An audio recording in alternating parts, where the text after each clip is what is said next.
It looks like the NBA is just a couple months away, but man, these trade rumors and everything like that are just getting started.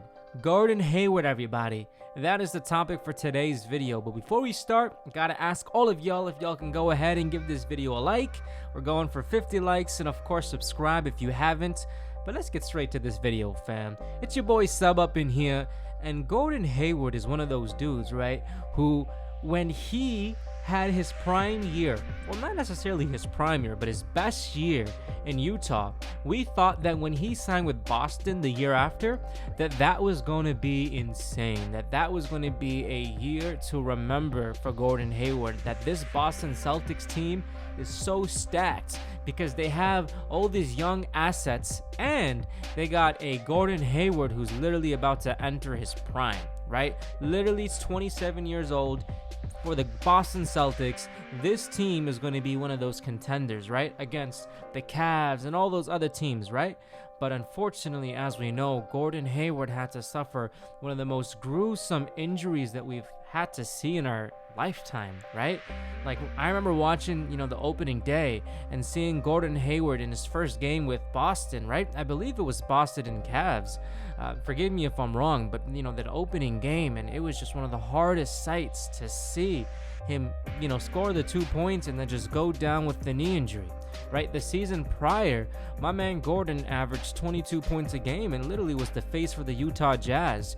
He slowly started, he was Mr. Consistent. I remember, my uncle, he would always draft him in fantasy, and I'm like, man, why are you always drafting Gordon Hayward? Like, who is this dude, right? Because back then you had the Blake Griffins and the Westbrooks and all those stats, those stat machine dudes back in the day. I'm like, why are you always drafting Gordon? But he always won. Because some of those lesser known name players are always, were very consistent and, got him those points. Gordon Hayward was one of those dudes. My man Gordon Hayward literally would play almost every single game, in Utah for the season prior to getting injured. So when he signed with Boston, it was about to be insane. And of course, after the injury, very, very hard to see. He actually did end up coming the season after. And of course, it was a little bit tough for him. He came off the bench for the most part, only started 18 games, but, still played 72 games. Played only 25 minutes a game opposed to, the 36 or so that he was used to, and averaged 11 points. But this past season, right, the season that just passed, Gordon Hayward played 52 games. 52 games, fam. And he averaged 17 points a game. He slowly started to show people that he was the same Gordon Hayward. He's coming back. He's healthy. He's confident. He's feeling it. And of course, it was hard to see him go down with that ankle injury during the bubble. But, 17 points a game, fam. Like, this man showed that he's back. 29 years old, going to be 30 soon. So he still has a couple years left of really high-performing basketball. So Gordon Hayward, if y'all don't know, his name has started to be associated with a lot of trade rumors. Right? A lot of trade rumors. I believe he's entering the last year of his contract, essentially making Gordon Hayward, somebody who's going to be a free agent in a year. Now, with Kawhi Leonard, we've seen the same thing. He was going to be a free agent, but Toronto signed him and, they won the chip. Now, I don't see that type of level of risk being factored when trying to trade if Gordon Hayward is to be traded. I don't see, a team taking that big of a risk. Like, Toronto literally traded their only dude, DeRozan, aside from Lowry and company, but DeRozan was a huge player that they just traded away for a rental year for Kawhi, not knowing if he was going to sign. Of course, they won the championship. It paid off. I don't see Gordon Hayward on that level worth trying to do that, meaning if a team were to try to trade for Gordon Hayward, it's going to be a team that can kind of give someone of equal value. Right? Someone that's like a straight up trade, a fair trade. And right now, the team that is being associated with Gordon Hayward is the Indiana Pacers. That is the team right now that multiple reports are, sharing pretty much that, Indiana is interested in Gordon Hayward. Now, if this were to happen, what would that type of, trade entail? You know what I'm saying? Like, Indiana actually has some nice assets. And would Gordon Hayward actually be a value add for this squad? You know what I'm saying? So clearly, when we're thinking of a trade, there's a couple players that come to mind, right? The straight up one that, I'm sure most people will think of, or at least the player that you think of when you talk about the Pacers, is, of course, Victor Oladipo. Victor Oladipo had a huge breakout season with Indiana, averaging 23 points a game a couple seasons ago, and his show off against LeBron in the playoffs and all that good stuff. Next season, on pace to killing it, 19 points a game, gets injured after 36 games. And then he actually comes back during the bubble and still showed that he can play. Of course, it was a long time, a lot of rehab with the quad injury. He only played 19 games, but he averaged almost 15 points a game. So, he's only 27.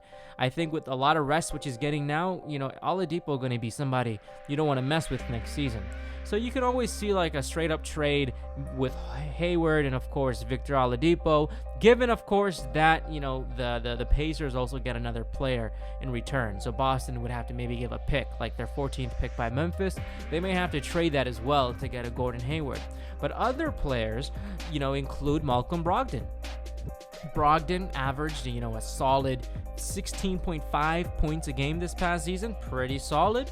He is locked, though, for a couple years. So if Boston were to pursue him, then of course they would have to be ready to take him on, for some time.